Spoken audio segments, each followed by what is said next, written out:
the key facts that have come out of the investigation by the public prosecutors at the first stage of the inquiry.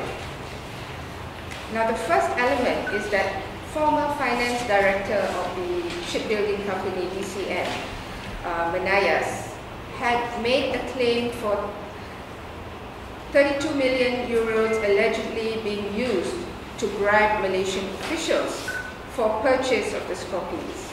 Now, this was actually derived from investigations that were conducted on Mr. Manayas. We know that at least 32 million euros were paid by Thales International Asia to this company called Terasasi, which continues to be denied by our Minister of Defense. There is an invoice by Terasasi dated 1st of October 2000 for 100 euros. There is also an invoice from Terasasi dated 28 April 2004 for 359,450 euros with a handwritten note saying, Raza wants it in a hurry.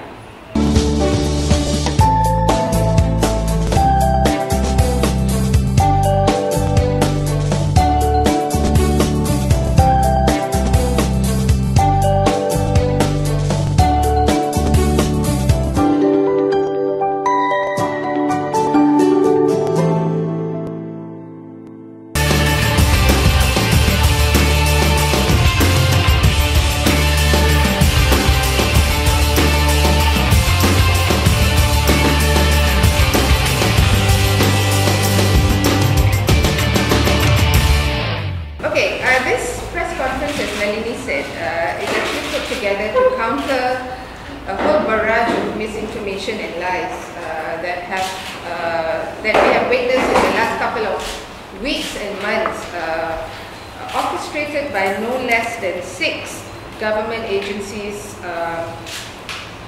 investigating and harassing and intimidating Suaram leaders as well as key staff. We have been summoned to the company's commission on numerous occasions and investigated by the police under Section 112 of the Criminal Procedure Code.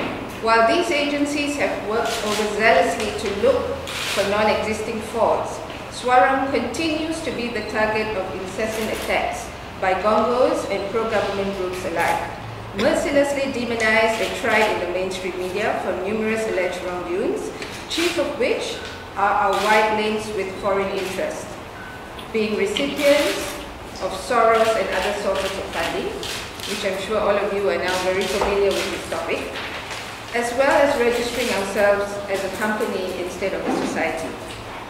The Barisan Nasional administration has gone into overdrive to discredit Suaram and delegitimize our reputation in the eyes of the Malaysian public.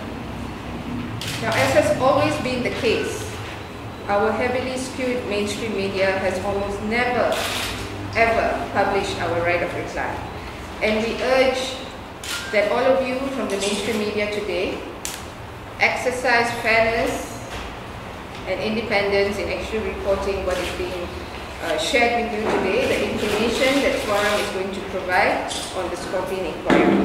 Because we have suffered a barrage of unsubstantiated reports published by this very media.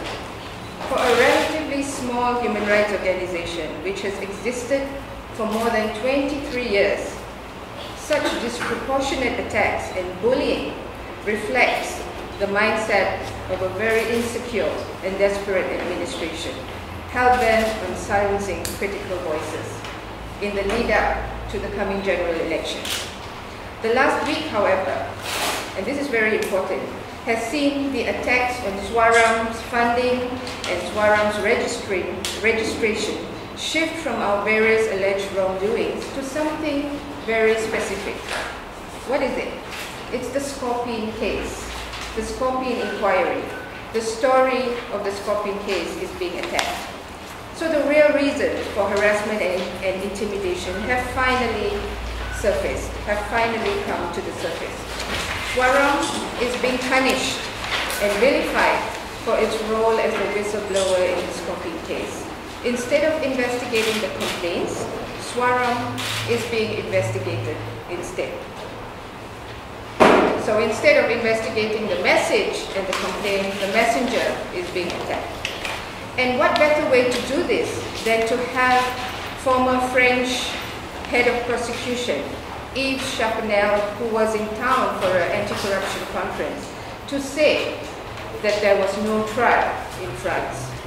And this had actually led to a frenzy of mainstream media going on a barrage of attacks on Suaram. Now for ease of reference, we'd just like to reproduce 3 statements that Mr. Chapanel said when he was here. The first, that the media in Malaysia should be able to distinguish between an investigation and a trial. The second, I am aware about the facts picked up by the media over this, but what I can say is that there is nothing more than a trial by the media. And third, a trial is a trial with all rules. Investigation is another thing. These are his statements. Now, very importantly, we wish to clarify our position in the following. The first, it is a fact that the investigations on the Scorpene scandal has commenced. This is not a rumor. It has commenced.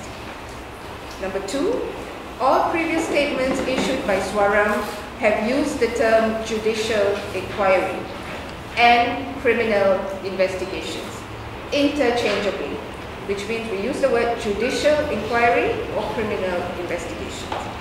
At no material time has Suaram used the word trial or the term trial in any of our public statements. We recognize a trial is different from an investigation. The investigation on the Scorpene scandal is being conducted in Paris and by no way conducted by the media in Malaysia, let alone tried by the media in Malaysia. In all of statements in the past, we have maintained very clearly that the complaint filed by Suaram at the end of 2009 had led French prosecutors to find sufficient prima facie evidence to allow the inquiry to move to the open courts for a deepened investigation. A judicial inquiry has commenced on the 16th of March, and Suaram was made a civil party to the case. The inquiry is being heard at the Tribunal de Grande Instance in Paris. 2 judges were appointed to preside over the case. The key judge, Roger Leloir, and the second judge, Serge Tounois. Okay, Serge Tounois. Suaram had testified before the judge on 19 April 2012. The investigative instruction judges have the powers to investigate as well as to hear witnesses as part of its tasks in presiding over the inquiry. Now, this is the French system, quite very different from ours. A list of Malaysian witnesses was profferred to the judge, who said he will decide on when to call upon these persons as the case develops. The International Federation for Human Rights has no role in the ongoing judicial investigations as alleged by the Young Journalists Club of Malaysia. Although Suaram maintains that it is a member of this human rights coalition. Mr. Chapanel is a former head of prosecution. He has no working knowledge on the Scorpene inquiry. To date, the counsel for Suaram has not been notified by the prosecutors that the Scorpene inquiry will not proceed to a full trial. The investigations are still underway. Mr. Chapanel has not been appointed as the prosecutor for the Scorpene inquiry, and so he was commenting on a subject of which he is unfamiliar with and hence devoid of merit and authority. He was merely stating his opinion about the French judicial system.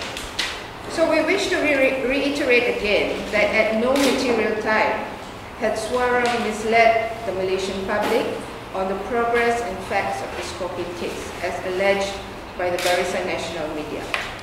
We reiterate once again that the French judicial system differs widely from the British Commonwealth systems.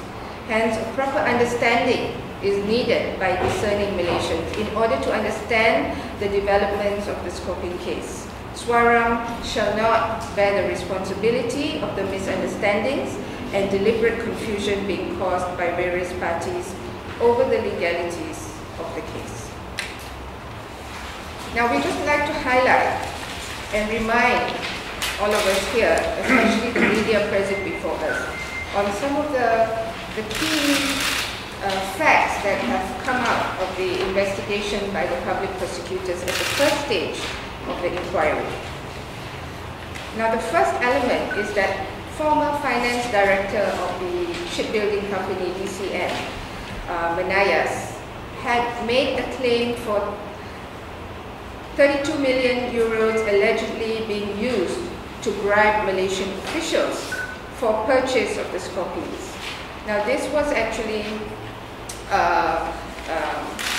derived from investigations that were conducted on Mr. Manayas. We know that at least 32 million euros were paid by Thales International Asia to this company called Terasasi, which continues to be denied by our Minister of Defense.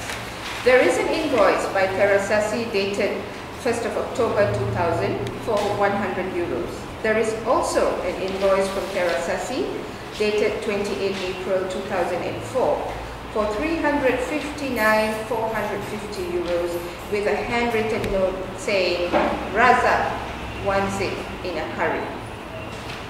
With the new French law and the OECD Convention Against Corruption in place after 2002 in France, the French arms merchants had to find another way to pay commissions to their foreign clients. The method used was to create service providers that could increase invoices in order to take the place of commissions. Intermediary countries were then used to facilitate payments. We know that companies used in the Malaysian case, for example, Jifen in Malta, Eurolux in Luxembourg, and Technoma in Belgium, were all used to facilitate payments on the Malaysian procurement of the submarines. Among the invoices uncovered were travel expenses for Baginda, Razak Baginda, and Altantuya to Hong Kong and Macau. Parliamentarians in Malta have also questioned their government's answers over the role of Malta in this case. Thus, the French state company DCN terminated its contracts. Thales took over as a private company. Thales International was appointed to coordinate the political connections. A commercial engineering contract was then signed between DCNI and Thales, referred to as C5. It covered 30 million euros of commercial costs abroad. Another consulting agreement was signed in 2000 between Think Asia and Terasasi for 2.5 million euros. While we have been told about Perimeca and its role, there has been a pin drop silence on the other company, Terasasi. As I mentioned earlier, Defense Minister Zahid Hamidi had denied having any knowledge of this company and in his answers to Parliament in the last sitting in June 2012. The taxpayers have the legitimate interest to know the role of Terasasi. However, salient questions relating to the Scorpene scandal were met with silence. Until today, the government has yet to explain to the public the exact role of Terasasi. Perhaps the 6 agencies task force set up to investigate Suaram should utilize its research materials and start looking into Terasasi. Joseph Breham, one of our 2 French lawyers, had in our joint press conference in Bangkok uncovered further damning details that a secret document was found in the Thales office belonging to the Royal Malaysian Navy on proposals linked to the submarine. Was this document sold to Thales with complete disregard to national interest? All these questions remain unanswered. Now, I will not read the part about Malaysia's legal obligations under the UN Anti-Corruption Convention because this is a rather long statement. only to say that Malaysia signed on the Anti-Corruption Convention in 2008, and as such is obligated to cooperate with other nation states in preventing, investigating and prosecuting offenders of corruption. And the Scorpene inquiry presents a very, very important challenge to the Malaysian government to live up to being a signatory to this convention. What really is the commitment of the Malaysian government in combating corruption in our country, within our country, and across the shores? And this really must be highlighted and must be seriously examined by the Malaysian public and the Malaysian media. The attacks launched against Suaram as a whistleblower in the Scorpene inquiry is really a reflection of a desperate government who have realized that the magnitude and impact that the Scorpene deal can bring in terms of bringing to justice corrupt politicians, corrupt leaders, and that corruption should no longer have a place in this country. Suaram reiterates the need for Malaysian public institutions to function independently and effectively in promoting good governance and combating corruption. Thank you. You know, this so-called confusion, I think it reflects a lot on what the government transformation is about. Because what has been happening in the last 2 or 3 weeks, we see a very gross abuse of democratic institutions in this country. We see a very blatant use of the civil service, no less than 6 government agencies against Suaram. And how did this come about? Not because of your so-called, what did you say, it was misunderstanding by these NGOs. You know, it's a question of what is the standard operating procedure in any government agency. Here we have a crackpot far-right organization makes a police statement, and update somewhere that nobody's heard of makes a police report, and then the government, you know, harnesses a posse. The posse is like in the Wild West, you know, the sheriff calls a posse to go against Suaram. Is that the standard operating procedure of the democratic government? You know? What should be happening in any government organization, agencies such as the MACC, the Anti-Corruption Commission, is whenever there are signs of any misdoings, for example, what has transpired in the 2 years of investigation by the French police. Now, this is not Suaram's investigation. This is an investigation by the French police. You would think that this is God sent.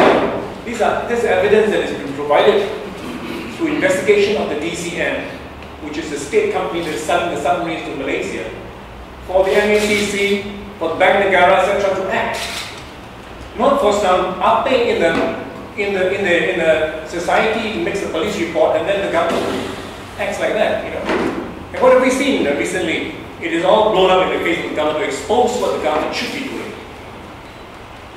Money laundering that was discovered in Hong Kong, not by Bank Negara. Bank Negara was asked to investigate Suaram. That turned to nothing because it's a joke. How could an NGO like Suaram, with an annual budget of something like 400,000, create destabilization of the Malaysian government? You know, this is a joke.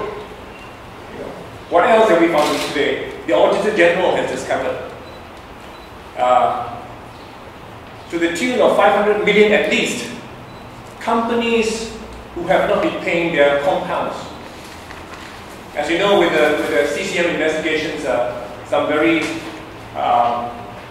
upstanding lawyers have pro bono volunteered their services to Suaram, you know, and we thank them and we bless them. And they told us that our accounts are actually better, A+, they give us an A+, better than a lot of companies that they have audited. But what have we discovered today from the Auditor General's report of 2011? So many companies have not been working up to the standards expected of the Auditor General. And what has CCM done? CCM has got a red face. It's spending all its time investigating Suaram, and now it's come up with nothing. It's turned back its its investigation to the Attorney General's office. So this is what has been happening. The ROS has been asked to investigate us, even though the ROS has nothing to do with Suaram. Suaram, in all its wisdom, 23 years ago decided to register as a company, as a business and then a company. And we are very glad that we did not register with the ROS, because the ROS in a recent investigation were even going to call the late Fan Yu Ting for an interview. So this shows the kind of professionalism that is lacking in the government agencies. Perkeso, when we were called to Perkeso about some of the SOCSO papers about staff dating years ago, way years back, they didn't seem to know what was going on, simply because they had been given instructions from the top.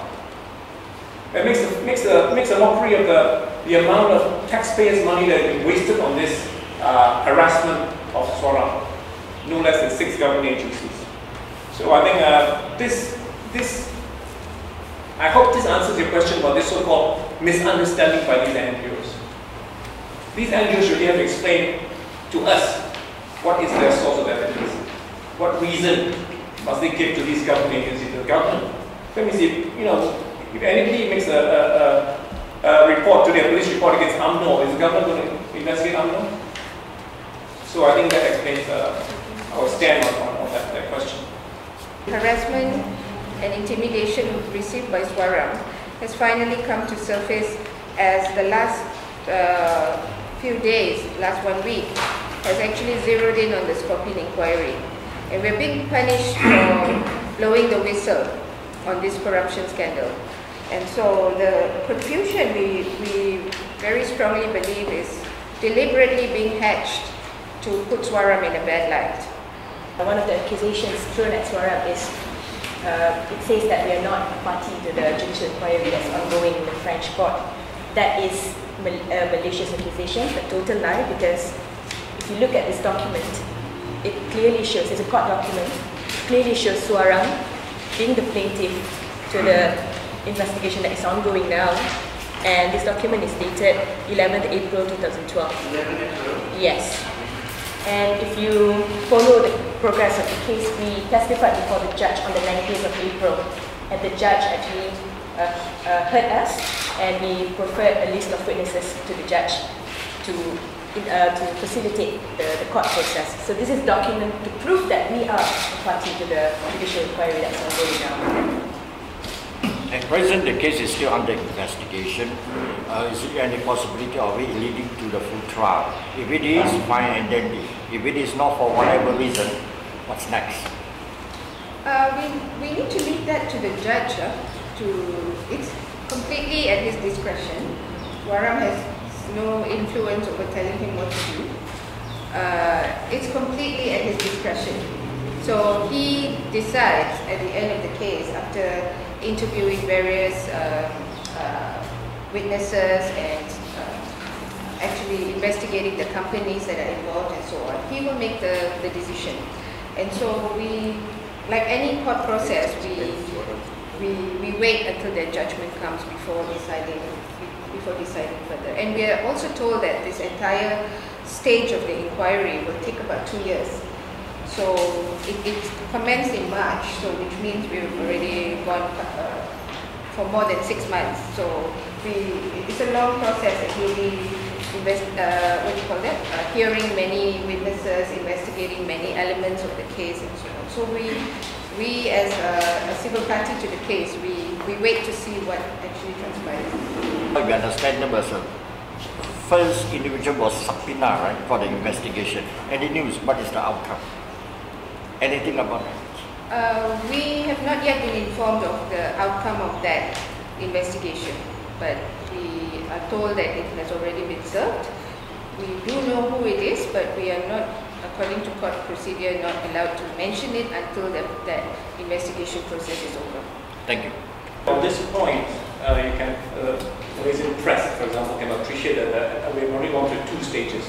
Okay. The first stage of the investigation, when the police actually went into DCM and interviewed their officers, etc. And that's where we got all those documents that you can see. You're very fortunate, to be able to see online now. I think it was released by Malaysian Insider as well. It's only 156 documents.